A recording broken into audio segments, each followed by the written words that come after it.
This is the Knock&Talk Show, an Alio first responder veteran podcast, sharing some comic relief from the street. Hey folks, welcome to the Knock&Talk Show, episode number 29, season 2. I am your host, Patrick Faulkner, and our guest today is Cory Myres, a U.S. Army veteran and entrepreneur. And in this episode, we are going to be discussing things like shaved tails and hot snakes and a whole lot more. You aren't going to miss it. So stay tuned. We'll catch you right after this. Lake Oswego's in pursuit, military in Riverside, coming into the city. No vehicle description on a Washington plated car. It's incident 2130. All right, ladies and gentlemen, welcome to the 29th episode of the Knock&Talk Show.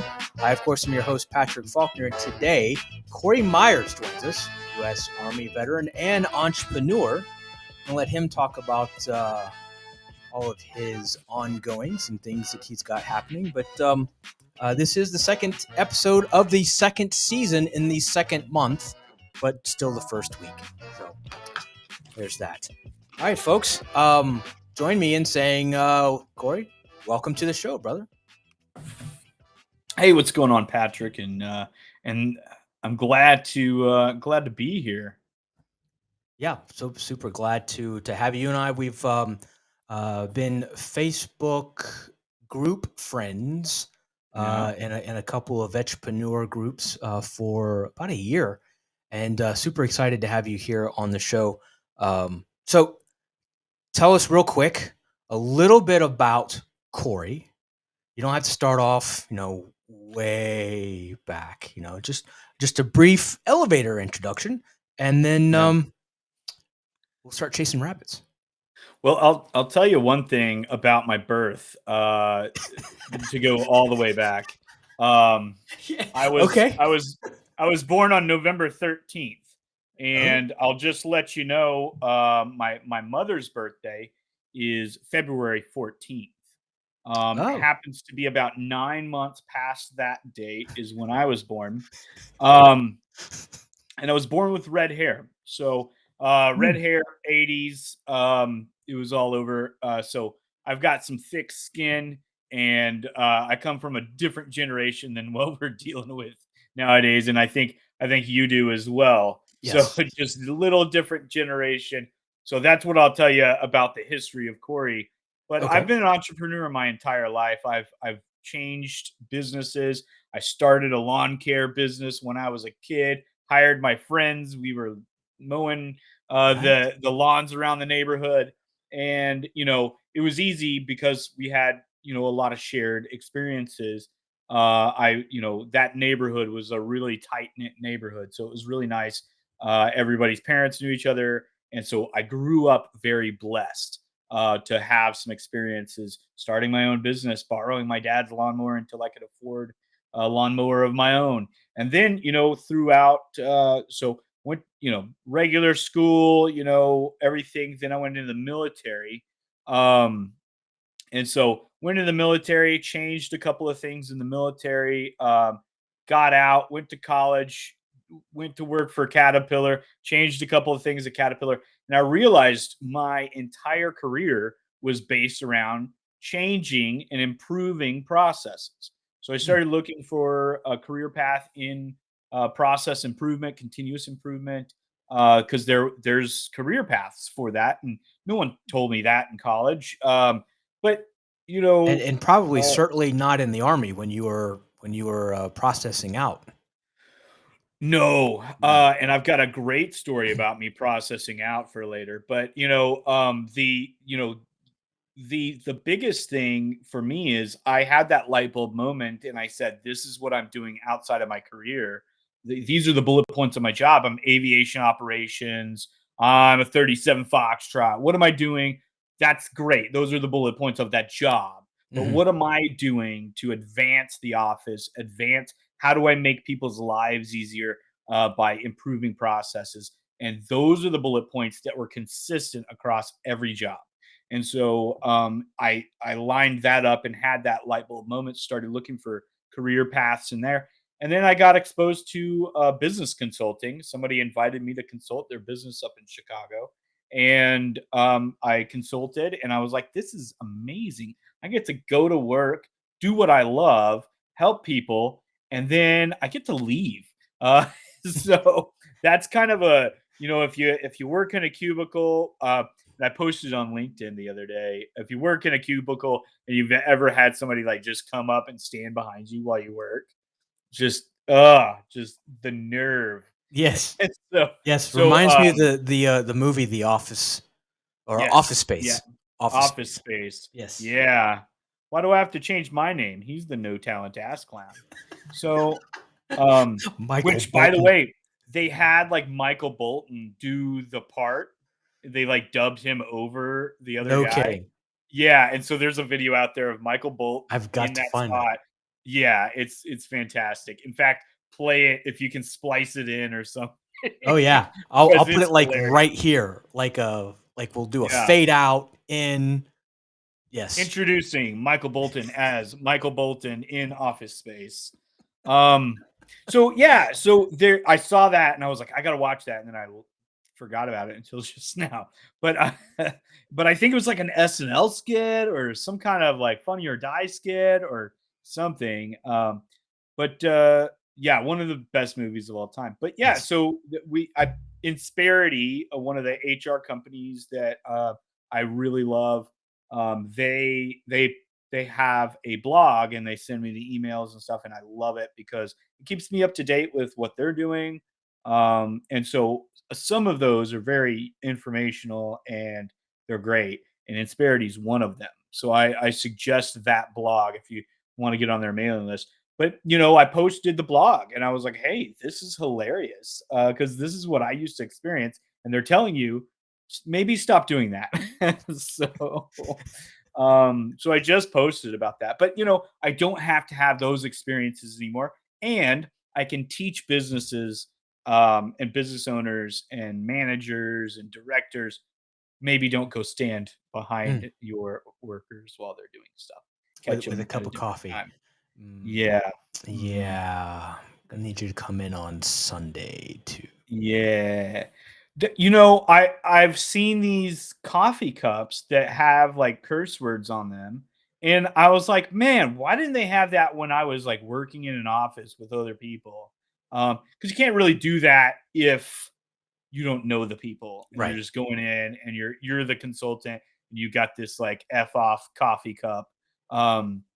So you got to like use the get after it coffee cups Right. and and stuff like that. So but yeah, so there's no reason for me to buy it unless I really need a new coffee cup.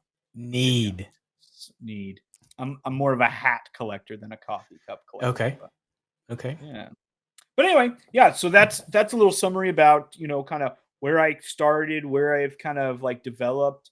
I'm very here in the last couple of years since COVID, I've grown my hair out. I've never done that before. Always been that military haircut.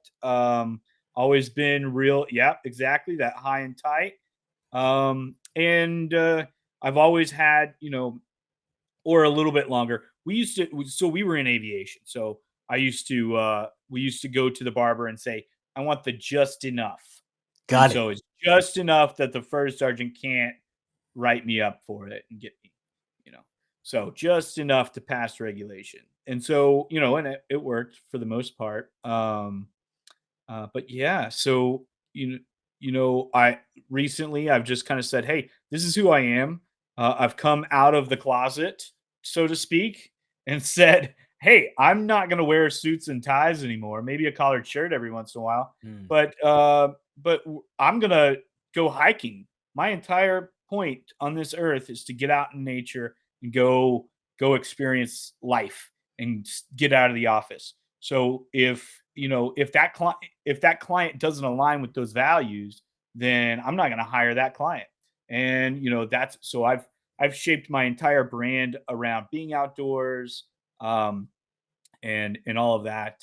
But so anyway, so I've got that outdoor personality. I was in Boy Scouts. I was in the Army. love the mud, love to embrace the suck, as we say, right?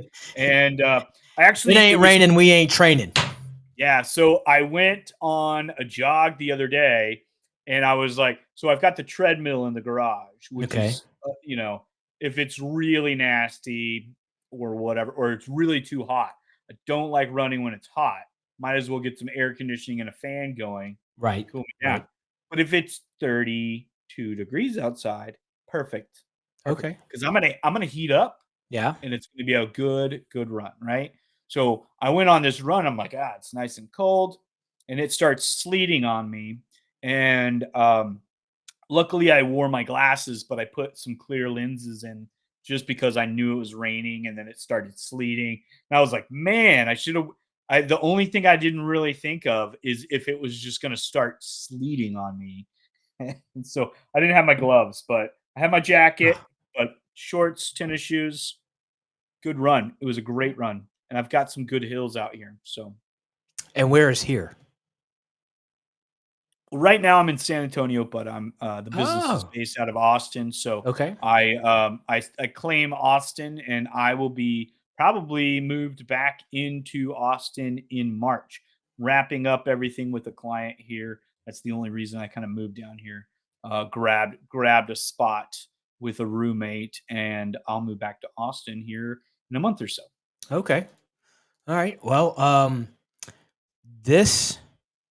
Well, I've got a couple things in common with you. My birthday is the day after Valentine's Day.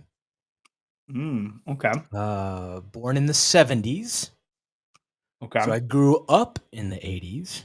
Yeah. And my first day of basic training there in San Antonio was my 20th Yeah. birthday. I had a 20th. I turned 20 in basic training as well. That's Oh, interesting. and I was in avionics. I worked avionics on the F-16. So aviation. Nice. Yeah. Yep. Yeah. Yep. Yeah. So there you go. Now, when you go back to Austin, I believe that's the headquarters for Rogue American Apparel. Yep. Absolutely. And they've Okay. got Invader Coffee as well. Yes. Yes. So I have been a Rogue American fan. Holy cow, going on over 10 years now. It's my favorite type of shirt to work out in. Invader Coffee is awesome. So Wes, you have no idea who I am, but I've been sending you my money for 13 years. Now. Yeah, it's I've been told he has they it's either there or at a different location, but they've got kind of a gym, Yes. and they do a like a prayer, a men's growth and prayer kind of deal every month or so, or Okay. twice a month or something. And he hangs out and works out with that, maybe that, or maybe I'm thinking of somebody completely different. No, he does that. There's a couple of people, and they said just go over there, lift weights, and just have a good time, and then they kind of do a prayer circle and kind of just have maybe somebody talk about just men's kind of mental health growth kind of topic, with kind of a religious tint to it.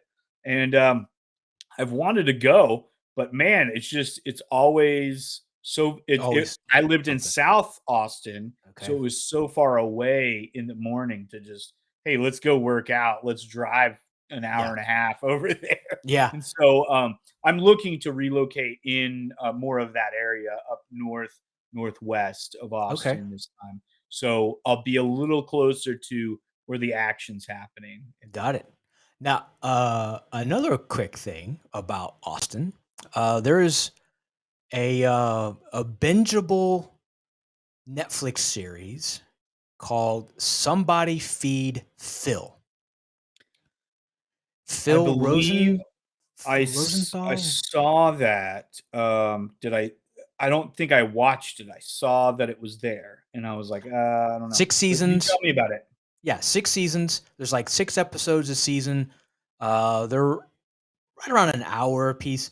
But Phil, I think it's Phil Rosenthal. Phil was the writer and creator of Everybody Loves Raymond. Okay. Super funny guy. And it's about him going to various cities around the world and hitting up restaurants. It's very similar to like Guys, diners, drive-ins, and dives, but a little on the upper scale side. And he does an entire episode in Austin. So there's some places in there that when you go back, I'd like to know if they're still in business, because my wife and I plan on visiting Austin at some point in time. Come on down. Come Yeah. on down to San Antonio too. I just had some friends from California come out to San Antonio, and that was the best eating I've done in quite a while. Is Dick's still on the river? Yep. Dick's is still on the river. Okay. Yep. And then we did Pinkerton's barbecue, which they had never really had that kind of barbecue before. So they were just like amazed. We did spend quite a bit of money at Pinkerton's, but we had to get the whole menu. Sure. So we could taste all the things. That's right. Absolutely. So we got to get the cheesy rice, and you got to get you got to get the brisket. You got to get 3 different types of sausage. Yeah. So you goes just without have saying. to, right? Yeah. Goes without And saying. then you got to get the beans. You got to get the coleslaw, the potato salad. So everybody can taste a little bit of everything, right? So so it ended up running up the bill, but we absolutely had a blast. Plus, we got some souvenirs so that they could take a hat and a koozie home. And well, the hat. Gotta have the hat. Gotta have the hat. Yeah, I haven't been back to San Antonio since '95 when I graduated basic. Funny story about Dick's. Changed. I'm sure it has. We get a day or a half a day of leave after graduation, and we get to go to or off base, and we ended up doing the river walk. Me, my brother, who I was 20, so he would have been 17. My mom, my dad, and my grandfather. And we all get hungry about the same time as we're passing Dick's. It's a hamburger place. It smells good. We go inside. My grandfather was so appalled at the treatment of Dick's, which, that's their thing. And it was pretty funny to watch him get peeved. And my mom be super embarrassed as Southern Belle being talked to that way. And of course. Yeah, it was pretty funny. Me just coming out of basic where everybody's got a potty mouth.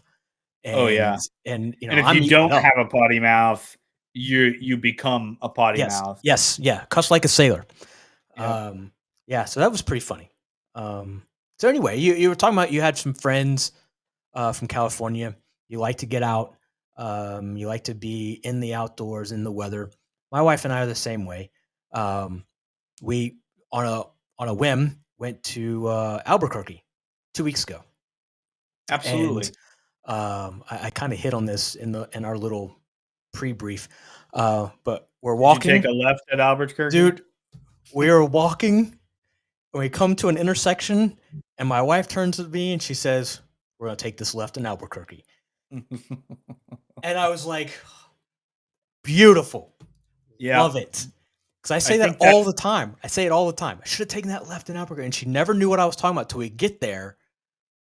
And now we took a left in Albuquerque. Absolutely. So she didn't get the reference when you were saying it before. No. Okay. So she had no idea. No idea. So does she have an idea now that it was Bugs Bunny? Now she does. Yeah. Okay. Because when we landed, I said it. And she's like, "Okay, what is that?" So I told her about Bugs Bunny digging his hole, coming up into the bullfighting ring, gets out the map. He's looking around. He's like, I should have taken that left in Albuquerque. So the next night, we go walking and we turn left. Iconic. Yes. Iconic.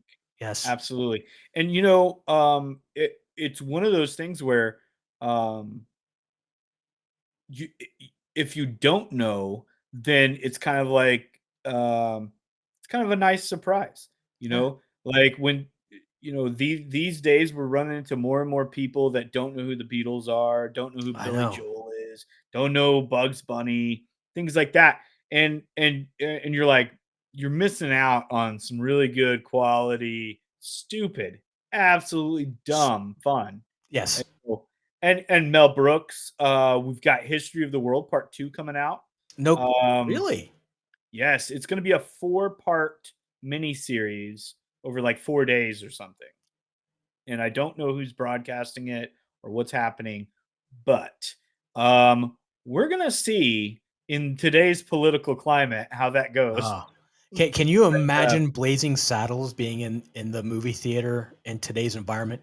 If it was oh, first oh run, man, no, yeah, you just wouldn't. You couldn't just wouldn't. could You I mean couldn't. people would And burn they're cities saying that down. about they're saying that about Tropic Thunder. They're Yeah. saying that there's so many movies these days that you just could not make. Mm-mm. And it really is interesting.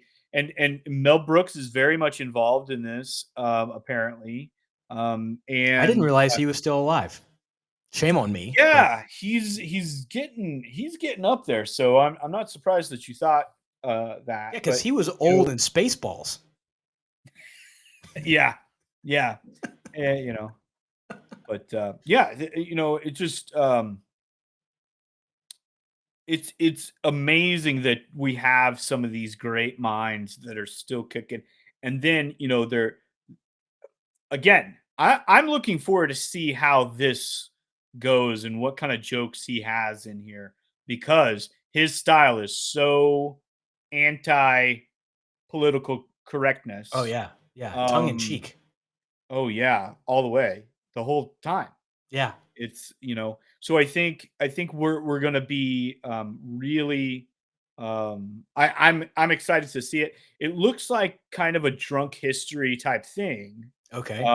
where how they're acting it out in drunk history. But I guess it's all the acting out portion, Okay. but it'll just be real tongue in cheek. So which, by the way, the guy that came up with the drunk history concept, It's I funny. absolutely love it. I Yeah. love it. Yes. I kind of want to do something like that, but it's already been done. So I'm Yeah. kind of like, well, Meh. eh, he does it better than I could probably do it. So, Yeah, probably. Well, we don't know till you get drunk.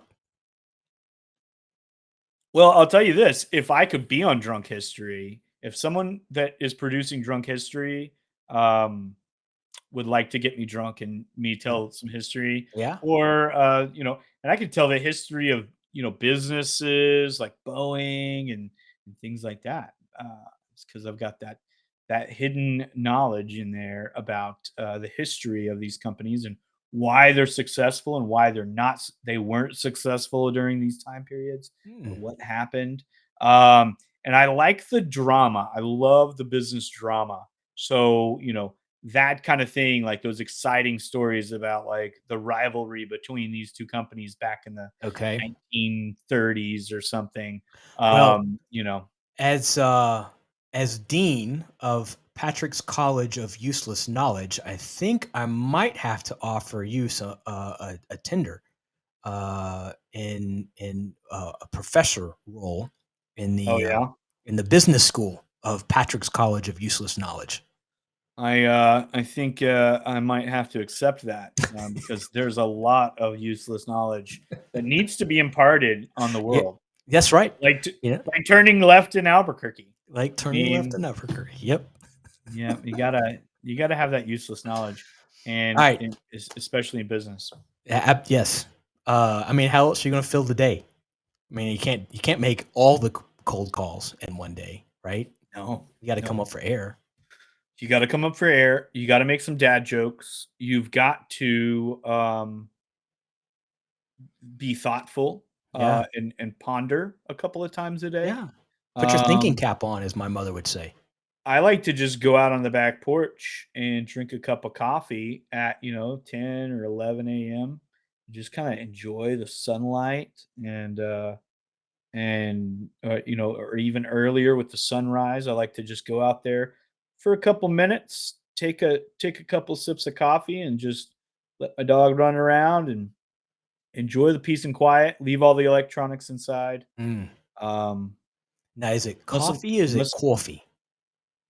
It's coffee because I've got those northern ties now. But I'm Okay. from Texas, so Yeah. yeah. So, but it's coffee. It's coffee.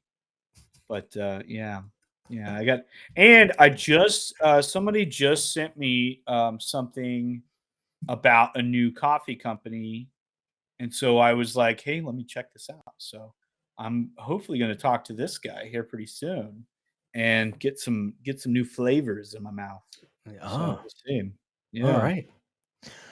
Well, riddle me this, Batman. Okay. Uh, you're on the flight line, right? 'Cause you worked the avionics. Were you back shop or on the flight line or So I aviation? was operations. It was aviation operations. So Okay. flight line was the operations. So we were the guys telling you guys in avionics to fix that thing so we can Got get it. in the air. Um, but you know, I on the flight line we were either issuing, we're recording flight logs, making sure the METARs were up to date and all that stuff for all the pilots to kind of get information, and then updating any maps, especially regarding like S2 would give us the maps, or the updates, and we would update things and let the Okay. pilots know and brief the pilots. Current operations was more, let's brief the pilots, let's execute. I worked in future operations, which is all the planning. I worked in plans in Afghanistan for most of the year. And then I switched over to ops to just get some fresh air. Mhm. And at the end of the year, and boy, was that exciting. So, yeah. But so I'm on the flight line. What's your question? Well, not necessarily dealing just with the flight line. It's always a source of some good entertainment. At least in my experience, flight line was full of entertainment. Any any new guy rituals? We can't say hazing anymore. Any new guy welcome to the unit tradition Um, that you were either aware of? Can't I won't make you say you were a part of. I don't know statute limitations, but So I'll tell you this. So I went from the military into college and joined a fraternity.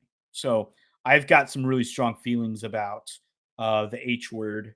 Um, but what I would say, the new guy rituals, in my case, were always meant to train, educate, and make it rough. Because guess what? You're going to experience rough things, and we Mhm. practice what we fight. Right. So we practice how we fight, and so we had a thing called the spur ride. Have you ever heard of a spur ride?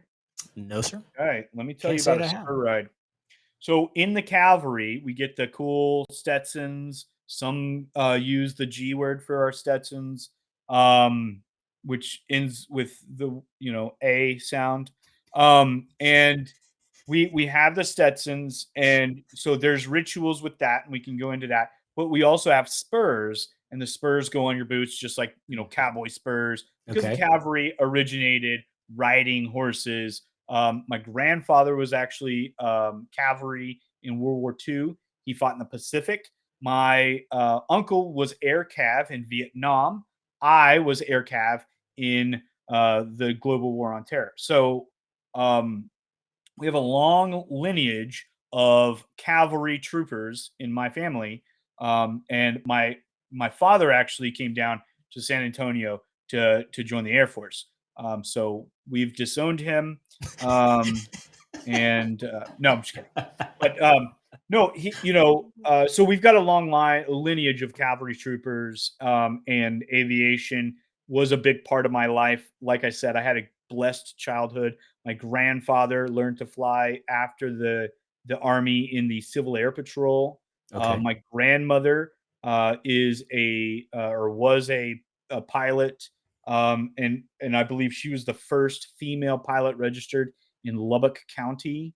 And so we've got a little news clipping of her somewhere. Um, and she's got it in her book.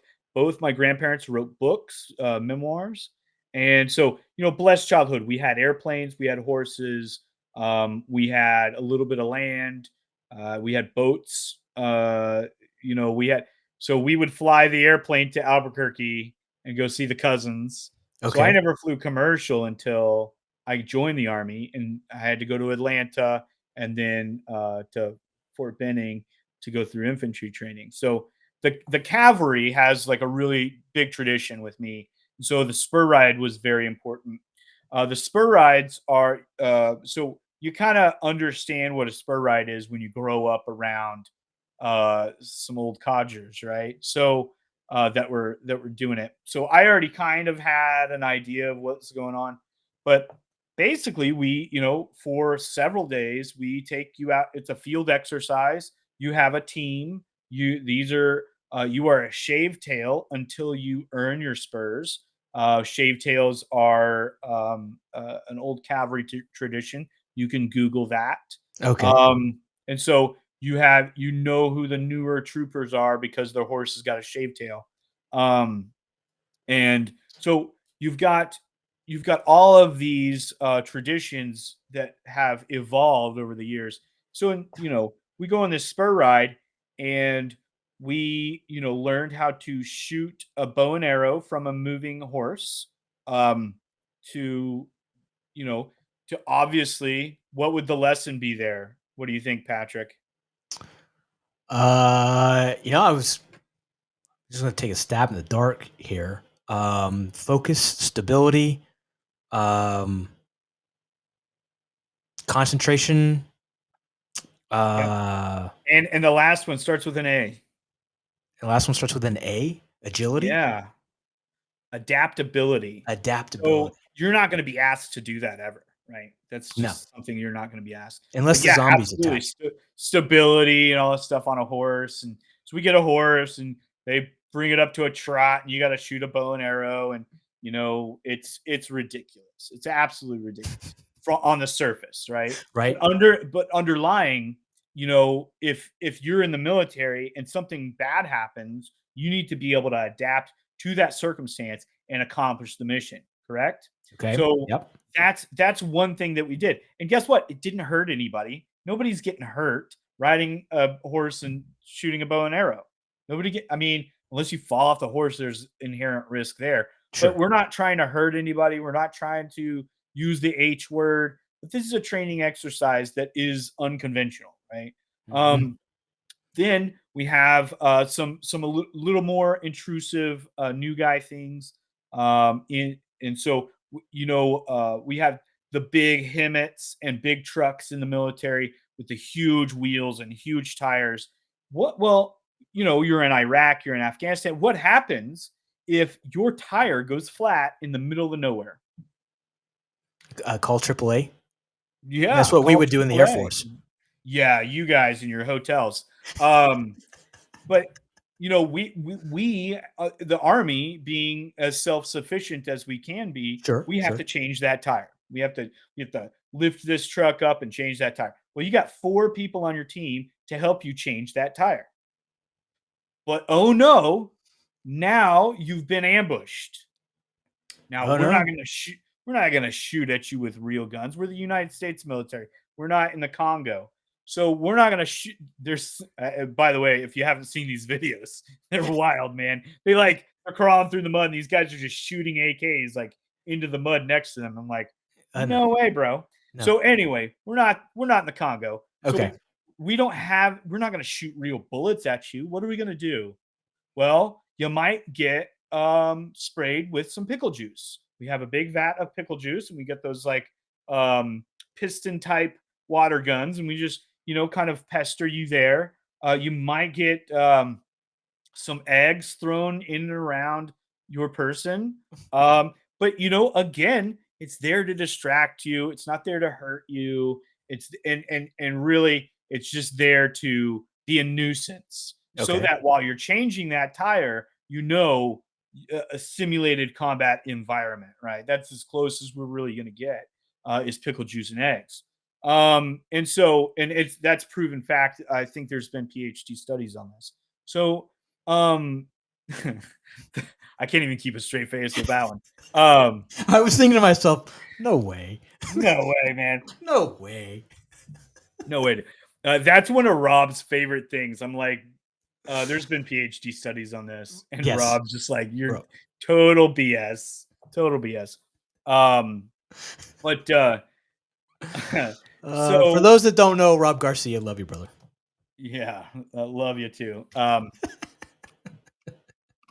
It's too funny. It's too funny. It is. So we do things like that to train our new soldiers, and what they do is they get silver spurs. And silver spurs are a great honor. Not everybody gets them. Not everybody passes the spur ride. If you are just not a team player, if you're not, your whole team could fail because of you. Your 4-person team could fail because you weren't a team player. And so they weren't able to be the leaders that they needed to be and get you motivated to be there and do the things, right? We also have people fall out for medical reasons. We don't try to hurt anyone, but during hot days, when you're doing a ruck march, you need to drink water, and sometimes that just didn't happen.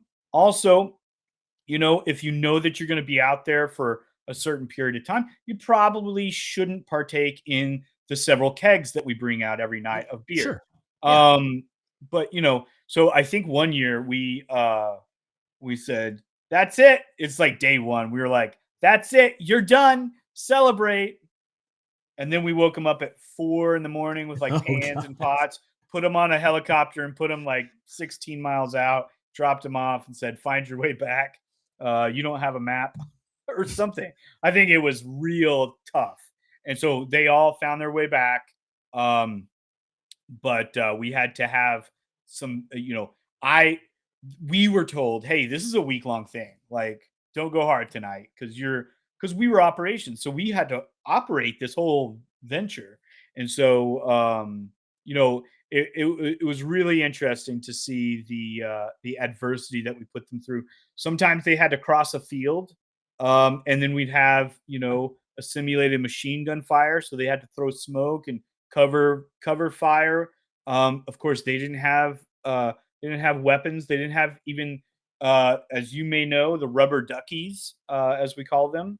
They didn't have any of that. So, they've got to find weapons or simulated weapons in this case, which a lot of times were sticks that they could find on the ground. So we have a lot of fun with it. And it's so fun. And of course, the simulated machine gun fire, they're made, this was back when eggs were cheap, guys. This sounds incredible. Me telling you that we used to just waste eggs. Eggs. But yeah, so we used to waste some eggs. And Alec Baldwin was nowhere around, correct? No Alec Baldwin that we know of. And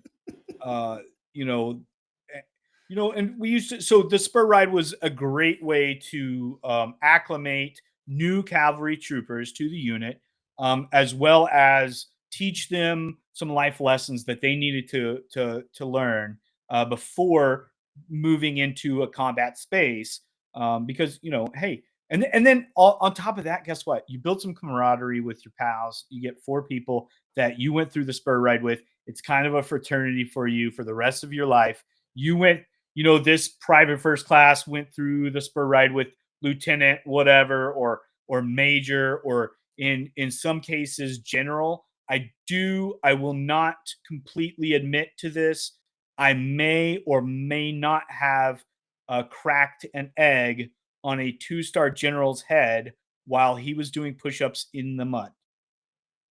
Neither confirm nor I can neither confirm nor deny that. Okay. Right. But I had a really good time when I maybe was doing that. Maybe. Tell me, Colonel allegedly.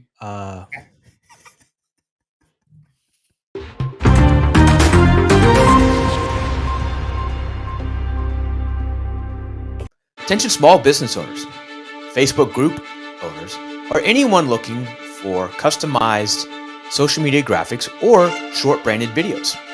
Check out the Faulkner Endeavor Group, our parent company, and the sponsor of this episode of Knock and Talk Show.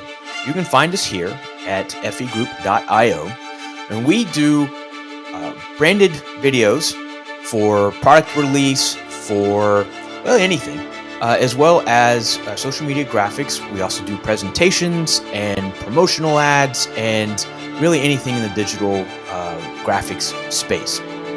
And if you mention this video and this episode of the Knock&Talk Show, you'll get 20% off your very first order. That's right, 20%. That's a lot of cheddar. Again, check out the Faulkner Endeavor Group, find us here, and let us know what you think of this episode. Thanks, folks. Stay safe, and we'll catch you next time.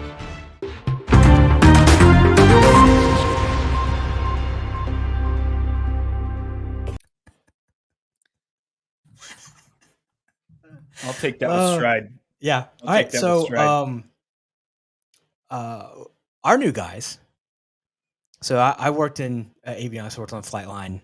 I turned wrenches for a living, and our fighter squadron was right next to our sister fighter squadron. And sometimes if we didn't have tools, because they were all signed out, we would have to go next door to the other fighter squadron, sign out their tools. So new guys would have to go over to the other squadron and try to sign out a very specific tester. It was very important. It was a PE-PSI tester. Okay. Yep. Yeah. And that was always fun because they'd come back and they'd give us, a pet. Even though we were in Georgia and it's Coke Town, we would get a Pepsi. Yeah. Until that squadron got rid of the Pepsi machine.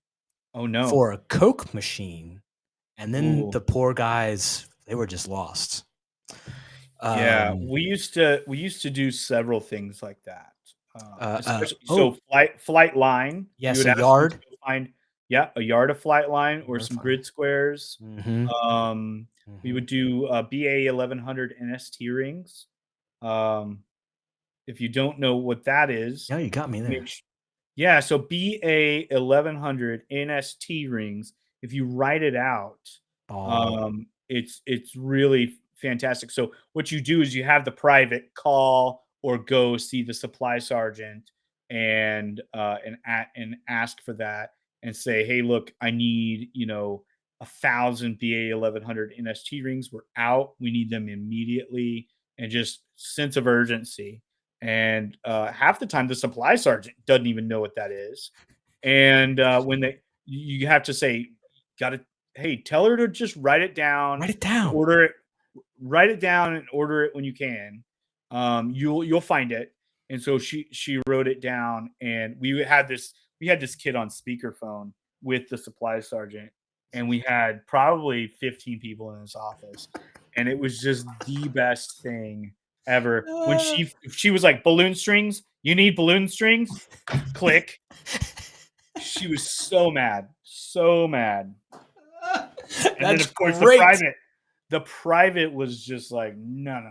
And then you got the blinker fluid. Yeah. When you go to the motor pool and deal with the Humvees, or now you got different vehicles. I'm a little old school, but you'd have them test for weak spots on. Mm-hmm. You get a little ball peen hammer and just go around and tap on the Humvees, or a little rubber mallet. You get the rubber mallet, and then give them a roll of duct tape and put an X on the weak spots.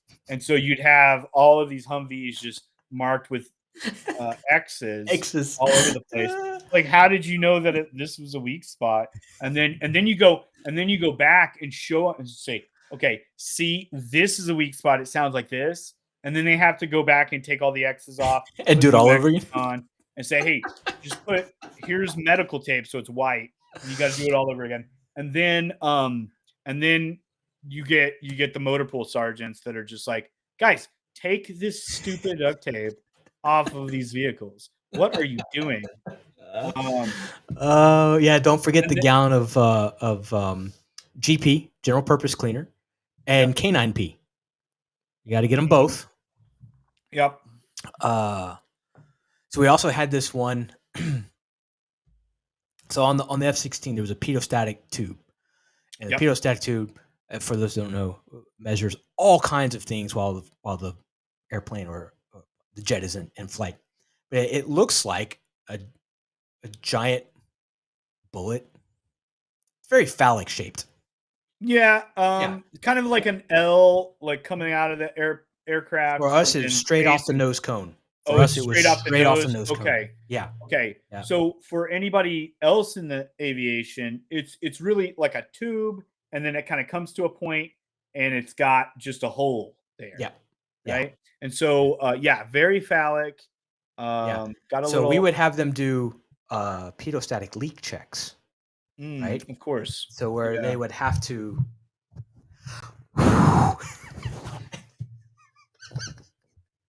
That's amazing. I love that so much. I don't think we could have done that. It would well, we could have done that with the pitot tubes on the aircraft, the rotary wing, but I think a lot of those were off the nose, down at the bottom or something. So it would have been like kind of a get under there, lay down and do it. And I we had think one of those. that would have we may have crossed a line for that. Yeah. Yeah. So the echo test, when you pull an engine out of the F-16, it's a lawn dart, only has one engine. The Yep. intake is up front. Pull the engine out, and it's this long, hollow tube in the center of the jet. So you have to crawl in and do siren sounds to find where the echo is the strongest. Yep. And you have to go through the whole gamut of the different ambulance, the European police, the fire truck. You had to do all of them. Yeah. Did you guys have like a recording for them to mimic? Because that would have made it sound like really legit. Is like have like a this is this thing in the like 90s specifically. That would have been great. In the 90s, we didn't have pocket cell phones. We didn't have MP3 players or something. Yeah. Thinking back, that would have been fantastic. The closest thing we had was like back then was either the giant boom box, right, or the Walkman. Well, those tape recorders that had just the buttons on the end, and then maybe a speaker up here and the tape deck. The secretary's tape recorder. Those were really nice. We had my uncle was very young, and my mother and my aunt are my mother is the middle child. She's 12 years older than my uncle, and he was really young. He's from Dimmitt, Texas. Dimmitt? If you know anything about Dimmitt, Texas. If you know anything about Texas, we got a lot of little tiny small towns that no one's heard of, and they all talk like this, and it is just out there. And so that family is from Dimmitt, Texas. Of course, back in the day, it's the Danovic family, so that's where I get my Viking blood. But he was having a birthday, and my mother made him a hippopotamus cake for his birthday. Okay. And so he recorded this. They recorded this back in the day on like a tape deck. Okay. And so he found that tape. He played the tape. He found a tape, one of those secretary deals. He played the tape back, recorded it on his iPhone, and then played that recording for his kids when they were about that age. And this was like, and so we recorded a video of them listening to this tape on an iPhone. And it was something like, I wish I just had a digital copy right now. That would be fantastic. But it was like, how was your birthday, Paul? Oh, it's great. Debbie made me a hippopotamus cake. And oh my God. And it just, everyone was rolling in tears. And just, it was the best thing ever. Hippopotamus cake. And there was like, there's like so many little weird colloquialisms that are from like West Texas or out in rural areas, like Coronado High School. I had a band teacher that worked for Coronado High School for probably about 5 years before they finally corrected him and say, it's not Coronado with an A at the end. He would spell it Coronado with an A because everybody says Coronado. It's Coronado High School, It was an By O. the way, R.I.P. right? Rick Husband, Coronado High School graduate, Texas Tech graduate, and astronaut. Astronaut. Yeah, Wow. he died in the Columbia disaster. Oh. Yeah, and so so we've got some history, some legacy, but yeah, so um, hippopotamus cakes for Hippopotamus sure. cake. I kind Yeah, of so want one for my birthday this year. well, I mean, you should ask for it for Christmas. All I want for Christmas is a Is hippopotamus. it hippopotamus cake? Yeah, Yeah. Yeah. maybe I'll do that. Maybe I'll just Because you have love my mom make hippopotamus. me a hippopotamus. Uh, if my uncle ever sees this, he's gonna be like, "These guys are just beating a dead horse at this point." It's just a dead horse. Whack, whack. Just whack, whack. Just like that's when you play a Family Guy up. You just insert a Family Guy. Yes. Well, Yes. Yeah. yeah. With the Yeah, chicken absolutely. fight. The chicken Well, fight. no, he's got a dead. He beats a dead horse. There's an actual. Oh, like, that's right. That's right. That's right. with the chicken fight and the knee, or like when he hits his shin and he goes for like 5 minutes. Yes. I gotta say, if you're gonna make a funny, sitcom, go look at Family Guy and Yeah. If you use haven't, if everything you, there, yeah, because it's just hilarious. yeah. So adult cartoons. Adult cartoons, yes. Yeah. Let me ask you this: how is an entire generation who was raised on South Park offended by everything? The show that made fun of everybody doing anything and everything. How are I they think the ones that are offended by everything? so. I've got the answer to this, and Oh I'll wait, tell you let me hit get record seated. on Yeah, my tape deck. Ready? Go. here's the answer. These pussies have and by the way, pussies is short for pusillanimous, which is an actual word. Pusilam pusillan Nimous. Yes.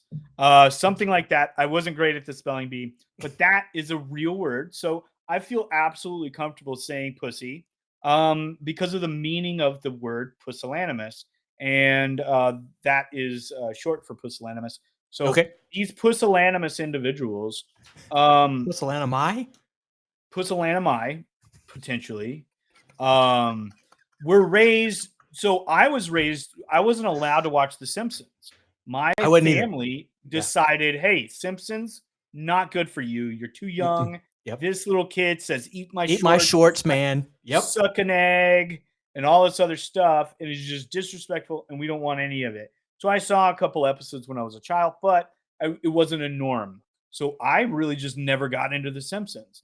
And I just really didn't get into I've seen tons of episodes because I have friends that were into it. And we'll sit down on the couch and watch an episode of South Park or 3 or whatever, depending on what we're doing. We'll just put it on the TV and we'll play chess or something because we're not pusillanimous. And so we'll watch South Park. But I think you had all of these participation trophy children growing up not allowed to watch South Park. And then you've got all these children that were allowed to watch South Park or escaped the grasp of controlling parenting and watch South Park. And so we've got a lot of people. I went to college later because I went to the military first. So a lot of my college friends are several years younger than me. I joined a fraternity. So while I was a senior, I was still associating with these new 18-year-olds.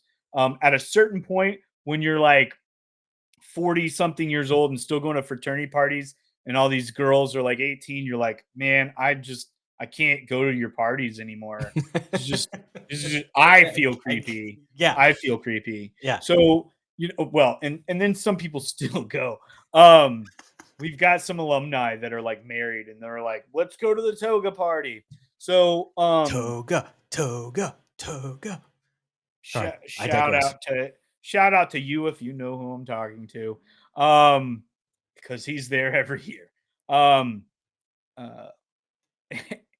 I'm debating saying his name. but I won't. Don't. But we're going to protect the identity of. I mean, he the brings guilty. his wife. He brings his wife. His sons are part of the fraternity. So I mean, like I they guess it's have a okay. legacy. I So guess. I mean, like But we're maybe making I fun of don't him. go. But we're But we're making making fun of him. Yeah. He knows if he sees this and he's like, "That's me," then Then it's you your know. kids. Then Then you know. you don't need we don't need your name. Anyway, so I have a lot of friends that are younger than I am. A lot of great friends. You know those military friends that you have for life. You know those law enforcement friends that you have for life. And if you haven't been in either one of those atmospheres, same happens in college. You get these guys that you're around for 4 years and you're drinking beers, you're fishing, you're hiking, you're going to toga parties, whatever the deal may be. But some of my friends are younger. And, I've got some younger friends that are in San Antonio. And I'm like, hey, come on. Like let's hang out and everybody's like got jobs and so it's really hard now. But they're still younger than I am. So Stupid work. work. Ugh. So I'm like, dude, just like stop doing that. And they're Yeah. like, oh, I I have gotta like. bills. There's like I don't this think I thing want to called pay him food. anymore. Yeah. I just stopped coming. I just stopped. And we're See, you've back to the been office missing. space. You've been missing a lot of work there. Well, Well, gee, I Bob. wouldn't say you finished. Gee, Bob. I can't say that I'm really missing it. All right. So Management all the way right there. Management. full circle. And those are the definite guys that I Yeah. put in high esteem and promote within companies that I work with. The guys that miss work. So I think, I've got a lot of friends that are younger than me, and a lot of them are on the side of, we're gonna watch South Park, we're going to be offensive, we don't care, and things like that. And then you also have, a deeper understanding of that age when you're looking back at it, not as a parent, but as a colleague and a coworker and things like that, because you notice, hey, this guy's just saying this stuff to get a laugh. And we had that stuff happen in the military. You had it happen in the Air Force. I had it happen in the Army. Well, I had it happen this non-politically correct stuff. I've had it happen in college. I've watched other fraternities get in trouble for non-politically correct things that they spray painted on a sign for one of their parties or something all across the country. And really, it's like it doesn't represent the person saying that well at all. We're not arguing that. No. However, it also isn't their true thought. They don't really think racist thoughts. It's just they're trying to make their friends laugh with something that's uncomfortable. And a lot of times comedy comes from that uncomfortable space. And so Oh, yeah. when we have the Mel Brooks coming full circle again, when we Yes. come from the Office Space movie coming full circle again, when we look at South Park and Beavis and Butthead, Rocco's Modern Life, being the sex phone operator, which I didn't watch a whole lot of when I was super young, but you start to notice these things when you get a little older. Now that's gone. They just don't even. They're not going to do any of that on TV. Actually, I think it was like Netflix or somebody bought the rights, so they're going to broadcast Rocco's Modern Life again. I might binge watch it. But so coming from that generational kind of like, let's make you uncomfortable to show that this is the wrong thing. Like that is where comedy really hits for me and for most military people, because it's down and dirty and makes you feel uncomfortable and you have no choice but to laugh. Right. And that dark humor that unfortunately we have racist humor, and unfortunately, things like that. I don't have racist friends, but I've heard some racist, some sexist, some misogynistic jokes over the years. Some go too far, and I'm like, hey man, you gotta tone that down. Yeah. What's going on there? No. Yeah, too much. And Too so much. and everybody kind of cringes and Yep. laughs. Yep. But you tried that out and it didn't work, and you got corrected in a private space, in a bedroom, in the barracks. or whatever the case may be. But you get into these spaces, and that's that. And to bring it again full circle about the H word, I believe that you should go through some new guy learning, and or new person learning, whatever, in whatever environment you're in, so that you can be adapted to the change. One of the things we did in the Cav that a lot of infantry units would never do is we called each other by our first names in the office. Hey, Corey. Hey, Matt. Hey, and so we got this new staff sergeant in for all of you non-Army. That is an E6. And so we got a new staff sergeant in. He was Camo, and before he was Camo in the infantry before. And so you can climb the ranks pretty fast in communications. You cannot climb the ranks very fast in flight operations. And so we had these guys that were, E5s for 10, 12 years because they couldn't make rank because Right. there were just so few of us. And then you got this guy that makes E6, then reclasses, has no idea about the job, has no idea about the CAF, and he comes in. So what are you supposed to do with that guy? He's in charge. Yeah. You got to lead from the bottom there. And so, I called him Jamal one time, and he got upset. Let me tell you, he was not happy with me. And so he was like, "What did you call me? My name is Staff Sergeant Drayton." And there's a new sheriff in town. Shout out to Jamal Drayton.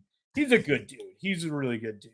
He asks some weird questions about hygiene sometimes, and I don't know where that came from.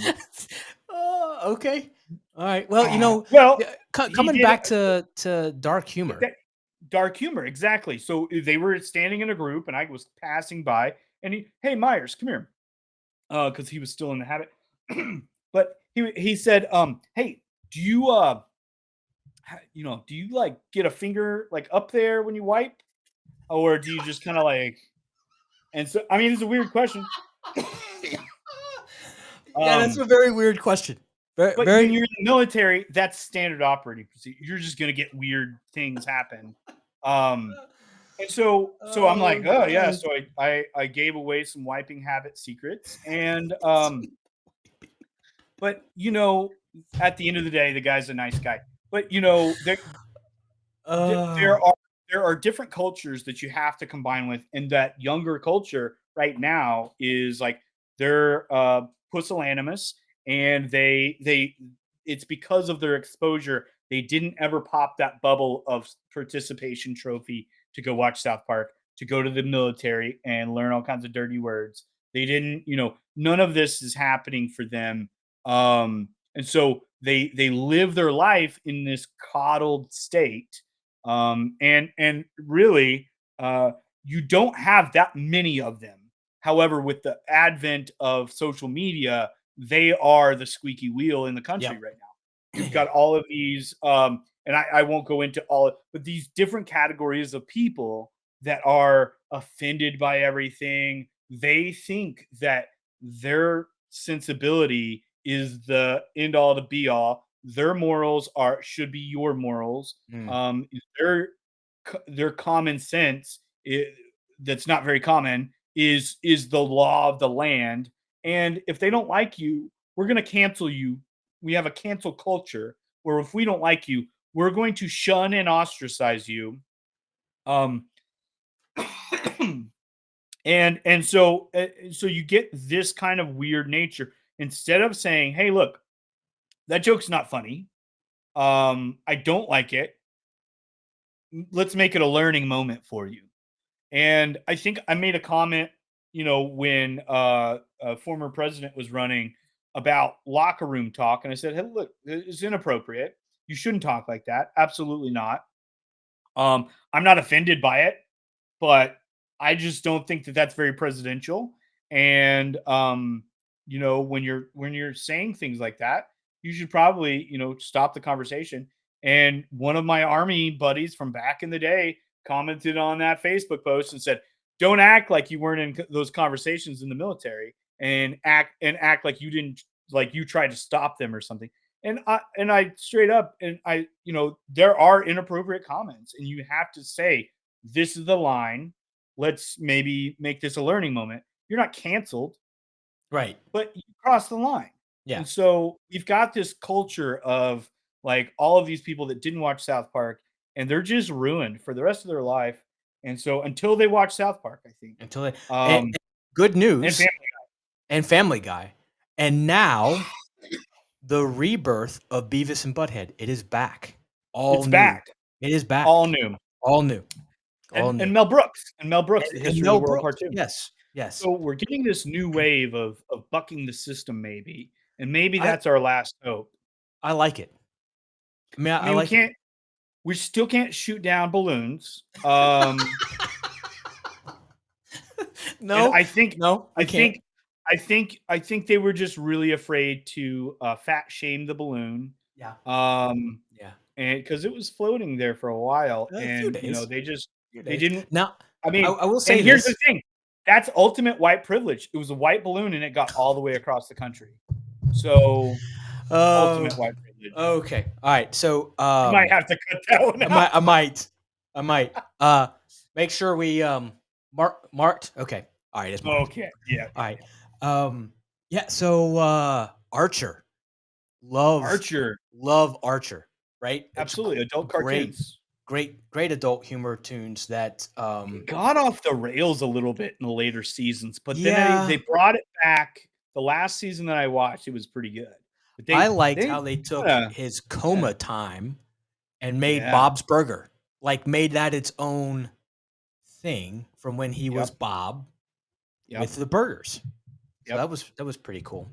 It's very crazy how that works. Yeah. They just like, hey, this is a perfect spinoff. Let's just do it. Yeah. It's like King of the Hill.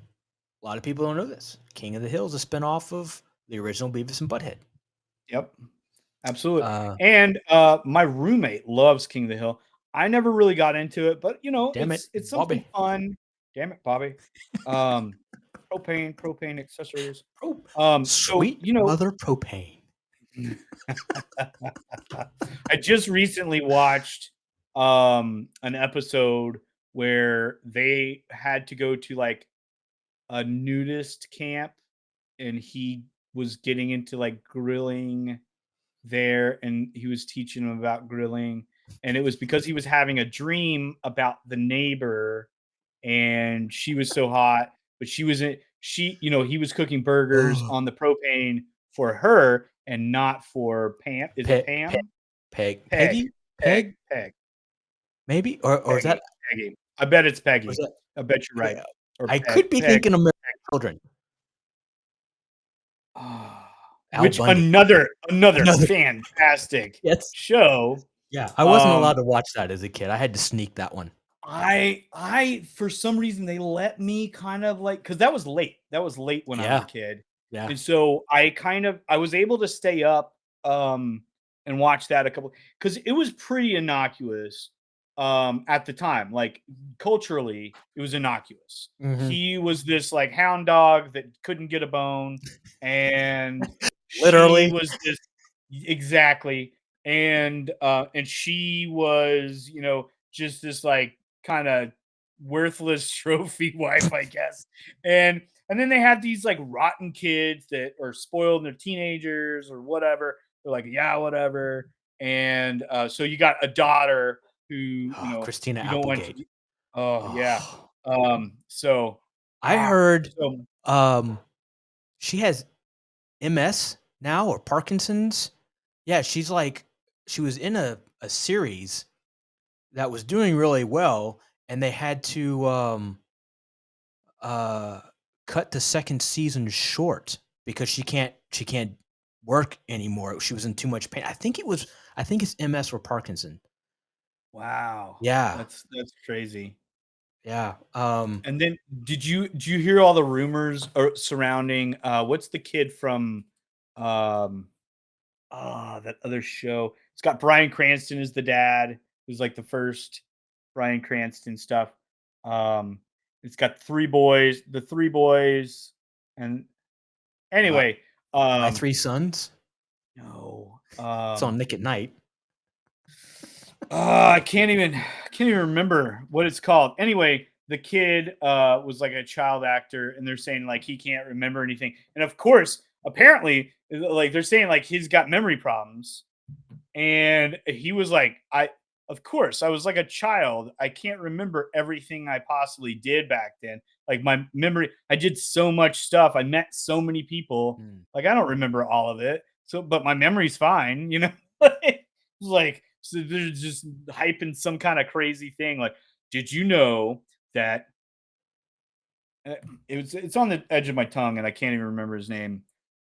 But yeah, so it's like they just you never know about this stuff that they say about people like, oh, they got MS and they couldn't do this because of that or what could be like they just didn't want to do it. Could I mean, I guess that's Who knows? Who knows?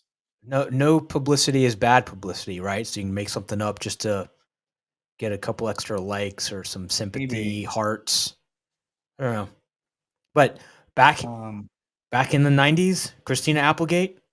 Yeah, Don't Tell Mama the absolutely. Babysitter's Dead. Great. Oh yeah, absolutely. Great movie. Absolutely. Great movie. And you know, just about we had those movies back then, and culturally, you probably had a lot of things that were just really offensive, but there were, you know, they were part of the culture back then.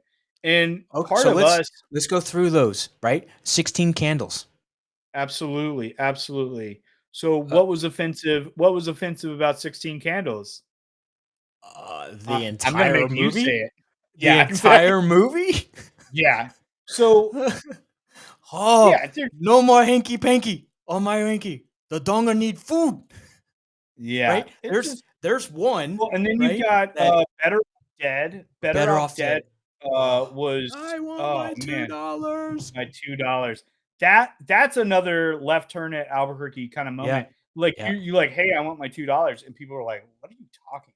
Yep. And Yep. like and then you have like I want one of those fold out combs. I used to have one when I was a kid. Like that's where I saw it, I think, is like the kid it's like the little knife Yep. It's a looking comb. comb. It's a switchblade And comb.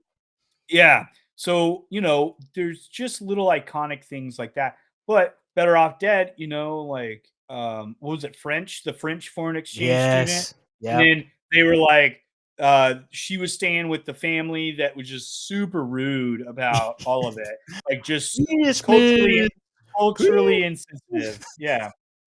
So and then Hey, of Ricky, course I'm sorry your she mama's wanted face blew up. and then the slime food thing Yeah, that was yes, crawling. poor mom Like, can't it just bake, she cook. couldn't everything she cooked was like blue, wasn't it? Or something? Yeah. Yeah, Like with teal or raisins. You love raisins. raisins. And then Oh there's god. that guy that was in all of those 70s movies, the pal, the friend. But yeah, there's just Booger. like Booger. Yeah. And he was like the snow-covered mountain. Do you Yeah. know that this mountain is where this is pure Do you know snow? the street value of this mountain? I can't feel the left side of my brain. Yeah, great movie. Listen, folks, if you have not seen Better Off Dead, it is worth the $2.95 Amazon rental. I promise you. And Great. Patrick said that he's 80s. buying every audience member Everyone. a copy. Everyone, send me the link. I'll pay for it. Yeah. Yeah, all four of you that happen to watch this, go ahead. Hey, we're gonna get lots of audience here.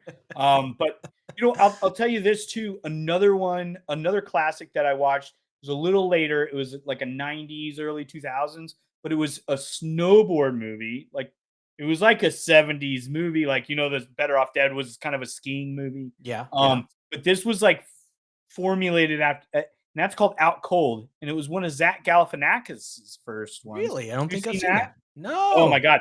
It is so funny.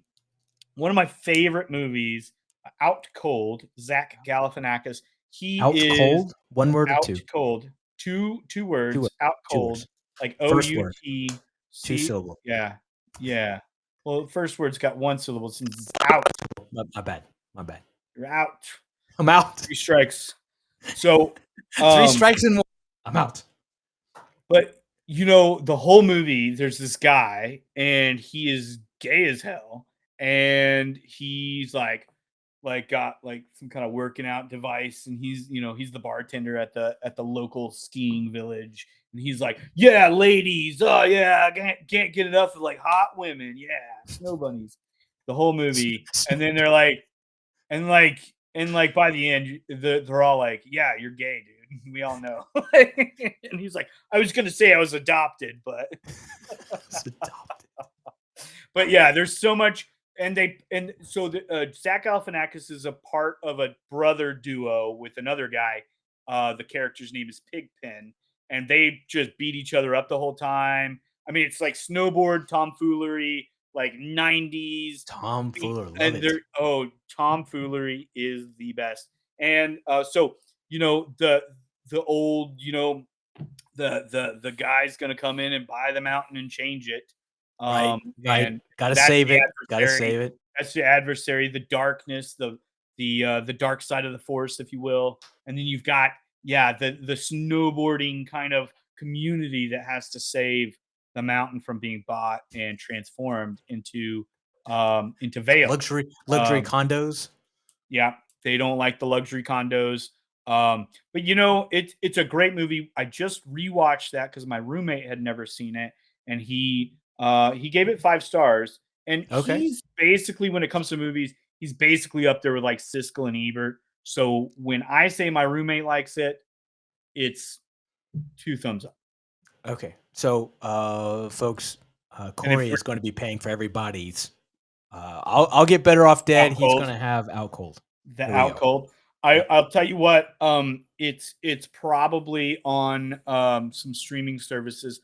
I have a couple of different streaming services, but we watched it on Plex because that's the server.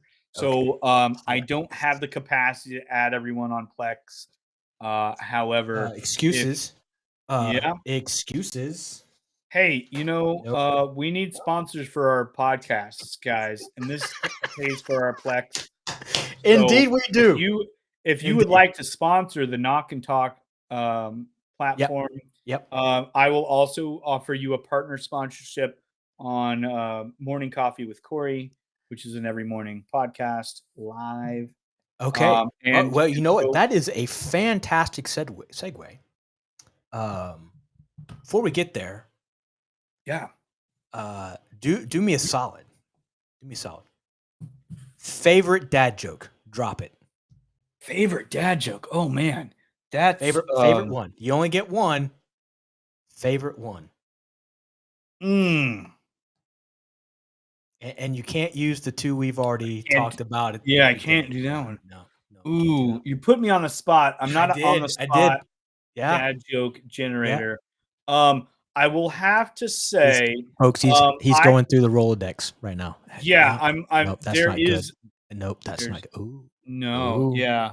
Ooh. I do have a joke I've been working on that's more of a redhead joke than a dad joke, but it's still I would say it's probably lame on the level with the dad joke. Okay. If that's okay. Can I? Sure, yeah.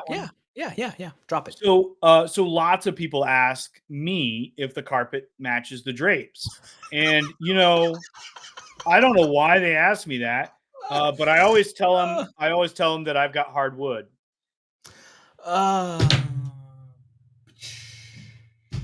Thanks, folks. He's here all week. I'm here all week. Make sure you tip your waitress. But folks, just the tip.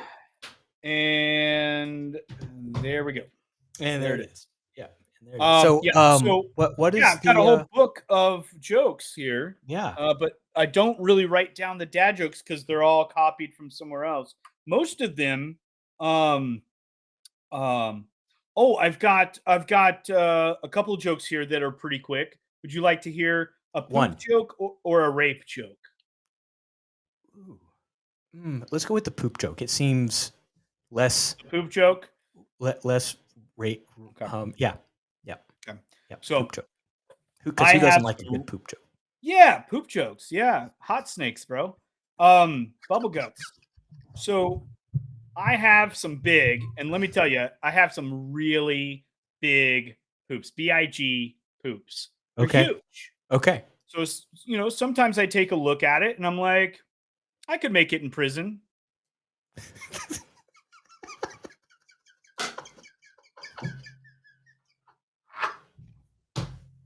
See, I tricked you. You did. Okay, folks.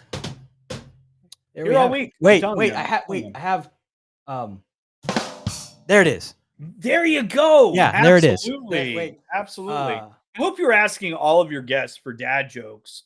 I will be. And then you got the sound. Now, do you have a soundboard that you push a button, or do you have a computer there? Okay, that's what I need. I need like a little button pushing soundboard thing. You like pushing people's buttons? I love pushing. In fact, that's probably my favorite thing to do is pushing people's buttons. And say something funny right now. Say something funny. Say something funny. See, you're putting me on the spot. Yeah, just quick. Hurry, quick. Something funny like poop. Just say poop. Hot snakes. I love it. I love it. Now, so you're gonna have to teach me how that you're getting all of this into the stream here. Oh yeah, absolutely. So I have a soundboard. I think I can like get it over here. Can you lift it? Maybe here. Okay, so you got a little button thing. Yeah. So it's a Rodecaster Pro. Rodecaster Pro. Yeah. I'm getting on wish.com now to get the knockoff brand. If everything goes like dark, I'm sorry. There. I think I got it back. Yeah. Everybody's happy. Yeah. Rodecaster Pro. Yeah. That looks opposite. Maybe you're opposite. Maybe. Yeah, it's I'm mirrored. We're both opposite, I think. Yeah, my airborne's backwards. So we're just gonna have. What did the big chimney say to the little chimney? Ooh, I don't know. You're too young to smoke.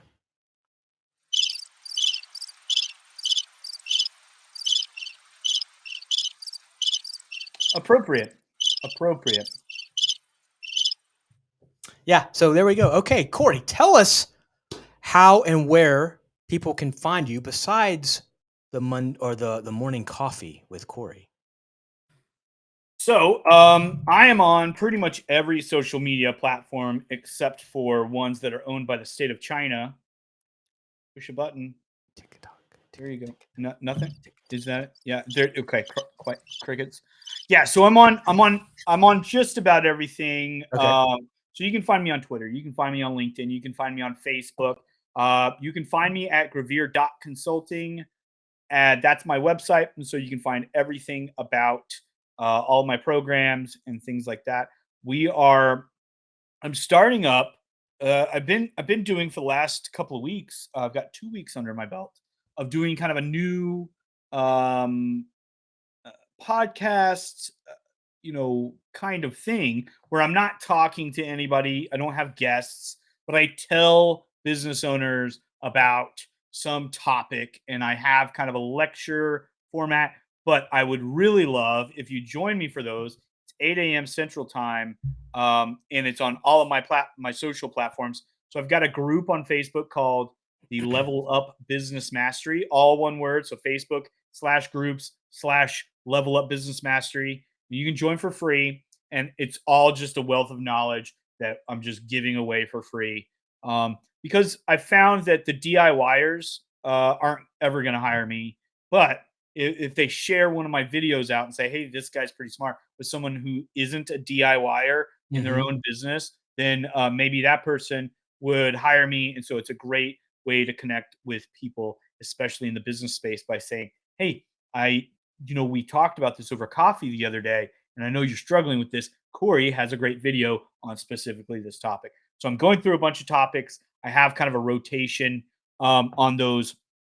But the morning coffee with Cory is kind of a new thing. So again, if you want to sponsor some podcasts, maybe Patrick and I can work out a deal where we do a co-commercial. We record something for you, and then we can put it on both the Knock&Talk and the morning coffee with Cory. Yeah, we could even have it. Let's see, right there, right there, like right there. Yep. Not so much Absolutely. here, or here, but like there, right? And maybe not right there either, because No, that's no. kind of your logo. That's yeah. Yeah. So I Yeah. wouldn't put it there, No. right there, because, I that can't would reach cover that. up. Like, You so can't. I can't look. What you could do is do that, and then It's behind you. I see, folks. Who oh, would do it, not do want it. this type of banter? Who would not want this type of I banter? think we just need to pair up for something. I But I I'm think down for a collab. let's do something. Yeah, absolutely. Well, I'm enjoying being on the he's laughing at me. They're laughing at me. No, seriously, I'm down for. Whoa, where'd he go? He's out, ladies and gentlemen. I left. He's gone. He's out. Yeah, so I'm doing that. We are looking for I'm gonna try to get some sponsors for that, because I think it's great information and they want to keep doing it. But the problem is, and like Patrick knows, it just takes some time away from my schedule to write these scripts and make Mm. sure that the data that I'm feeding you is great data that provides value and isn't some type of just babbling on about something, which is I'm really good at that as well. But That's what I'm best at. yeah, That's what I'm best at. um, it's fantastic. So I like to babble about business, and I like to make sure that there's value. So I've started that recently, and so I'm broadcasting that on Twitch, Twitter, LinkedIn, and then 3 places on Facebook.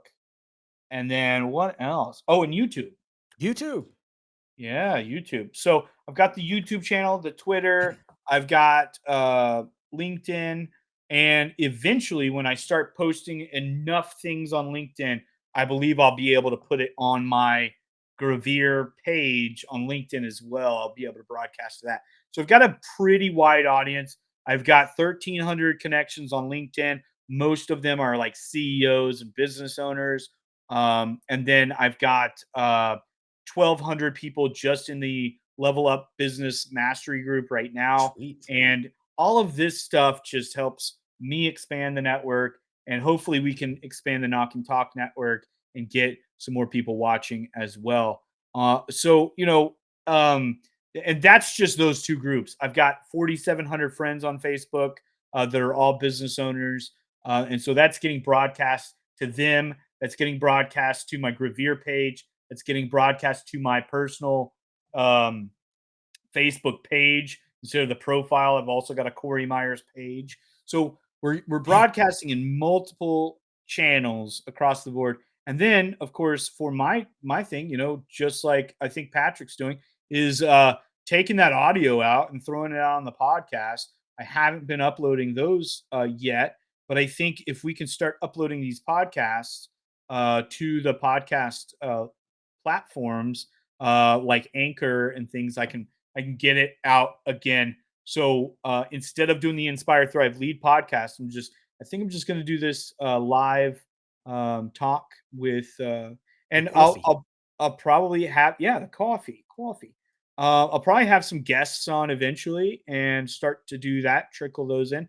But I do like the format of teaching something just by myself. Let's talk about it. And if you have questions, throw them in the comments and I'll answer them for you. I'll be able to pull it up on screen live.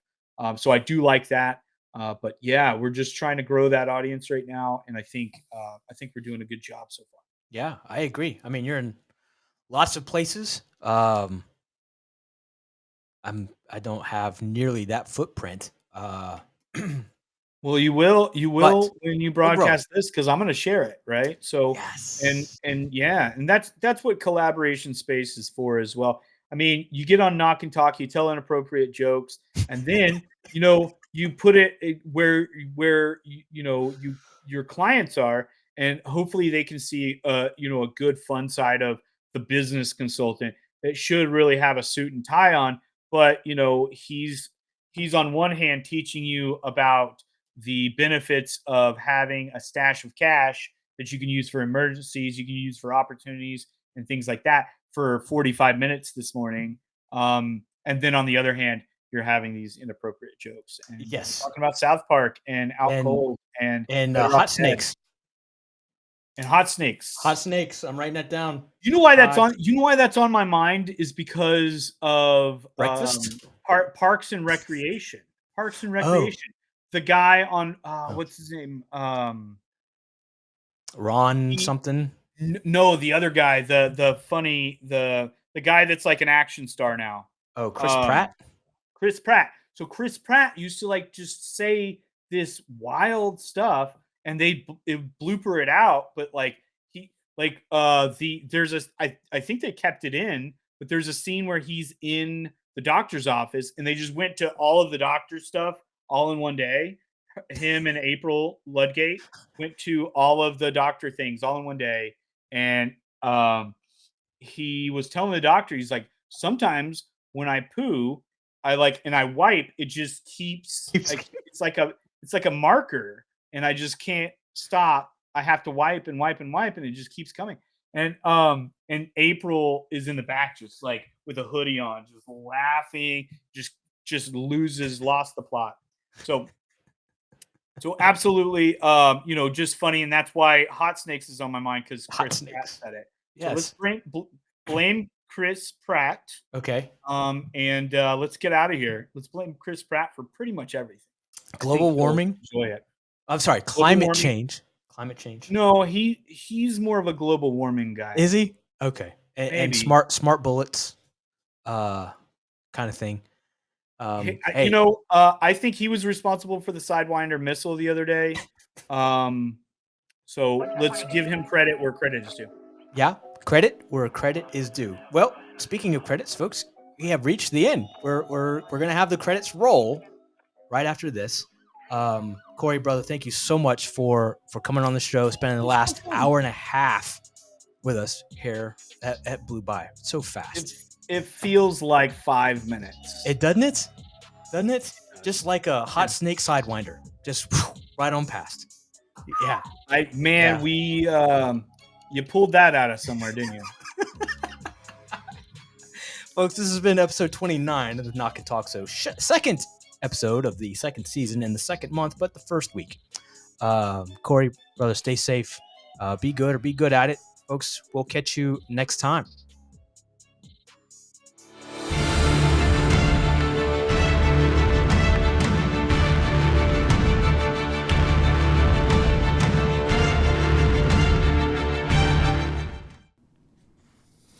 The Knock&Talk Show is a certified veteran-hosted podcast. Show your support, tune in, share, and subscribe.